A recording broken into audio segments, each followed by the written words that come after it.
marquer l'histoire en 2 minutes. C'est ce qu'a fait Martin Luther King grâce à son discours aujourd'hui mondialement connu « I have a dream ». Et dans cette vidéo aujourd'hui, nous allons analyser ce fameux discours. Nous allons analyser comment Martin Luther King a réussi à marquer l'histoire du monde entier grâce à son art oratoire en seulement 2 minutes. Nous allons voir quelles techniques il a utilisées et comment tu peux les appliquer toi aussi au quotidien dans tes prises de parole pour être plus impactant et pour marquer encore plus les esprits de ceux qui t'écoutent. Et si tu suis bien jusqu'à la fin, tu seras plus outillé pour faire passer tes prises de parole à un niveau supérieur. Mais avant de commencer, moi c'est Ethan Asamoah, maître de cérémonie, formateur en prise de parole et passionné de développement personnel. Et justement sur cette chaîne, on parle de ces deux sujets, de prise de parole en public et de développement personnel. Alors si tu es intéressé par l'un de ces sujets, tu peux t'abonner pour ne manquer aucune des prochaines vidéos. Maintenant que c'est dit, entrons dans le vif du sujet. Comment cette vidéo va se diviser? Je vais d'abord faire passer la vidéo de 2 minutes de Martin Luther King dans laquelle il y a son discours et juste après, on va ensemble analyser et voir les différentes techniques qu'il a utilisées pour captiver son public, pour impacter, inspirer, être percutant et marquer l'esprit de ceux qui l'écoutaient. C'est parti. I have a dream that my 4 little children will one day live in a nation where they will not be judged by the color of their skin, but by the content of their character. I have a dream today.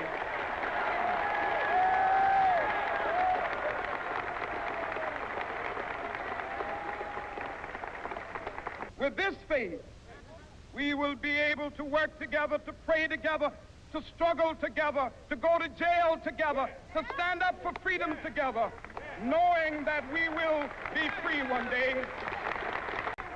Let freedom ring, and when this happens, when we allow freedom ring, when we let it ring from every village and every hamlet, from every state and every city, we will be able to speed up that day when all of God's children, black men and white men, Jews and Gentiles, Protestants and Catholics, will be able to join hands and sing in the words of the old Negro spiritual, free at last, thank God Almighty, we are free at last.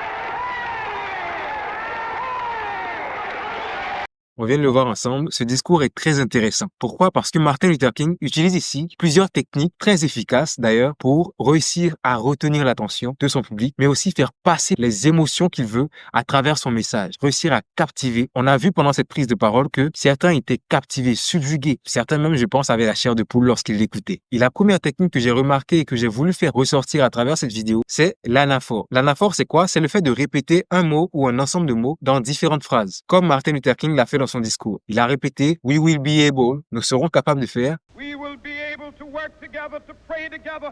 We'll be able to join hands. We will be able to speak. Il a répété « I have a dream » plusieurs fois. I have a dream. I have a dream today. Pour donner de l'impact à ce qu'il dit, à montrer que ce que je dis là, vous devez le garder en tête. C'est important. La deuxième technique qu'on peut remarquer, c'est que Martin Luther King utilise le paraverbal. Le paraverbal, c'est quoi? C'est tout simplement l'intonation de la voix. Lorsqu'on parle, il y a le verbal, donc ce qu'on dit, qui est important, mais il y a aussi ce qu'on appelle le paraverbal, ta manière de transmettre le message à travers les différentes variations, les différentes tonalités que tu mets dans ta voix. On voit que Martin Luther King, à certains moments, parle rapidement et à d'autres moments, ralentit, pour dire que oui, cette partie-là, elle est plus importante que l'autre. Même si tout le discours est important, cette partie-là, prêtez-y plus attention. Il faisait monter le volume à certains moments pour transmettre l'émotion d'indignation. Je suis énervé, je suis indigné contre ça et on va changer ça. À d'autres moments, il parlait plus rapidement. Il réussissait à transmettre les émotions qu'il voulait à travers juste sa voix, à travers juste la tonalité de sa voix, la vitesse de sa voix et le volume de sa voix. Alors, tu peux copier toi aussi cette technique pour réussir à être devant ton public. Et troisième point, le non-verbal. Lorsque je parlais de non-verbal, je parlais du langage corporel de Martin Luther King. Ce qu'on peut voir, c'est qu'il parle avec des gestes. Et les gestes servent à quoi? Ils servent à appuyer ses propos, à donner encore plus de force à ce qu'il dit. Et dans une prise de parole, il faut savoir que le langage corporel a un rôle de 55%. Le paraverbal, lui, joue un rôle de 38% et le verbal n'a que 7%. Même si je pense que tous ces paramètres sont très importants à prendre lors d'une prise de parole. En regardant ce discours, ce sont ces 3 points qui m'ont marqué et que j'avais envie de te partager aujourd'hui.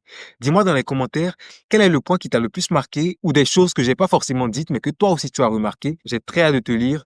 Partage cette vidéo pour aider un maximum de personnes à eux aussi savoir quelles techniques Martin Luther King avait utilisées et comment ils peuvent rendre leur prise de parole plus intéressante. Like cette vidéo vidéo si c'est pas encore fait. Et si tu veux apprendre la prise de parole en public de A à Z, regarde en description, il y a plein de liens disponibles pour t'y aider. Tu es seulement à un clic de vaincre ta peur de parler en public et de faire passer tes prises de parole à un niveau supérieur. C'était Ethan Asamoah. See you soon.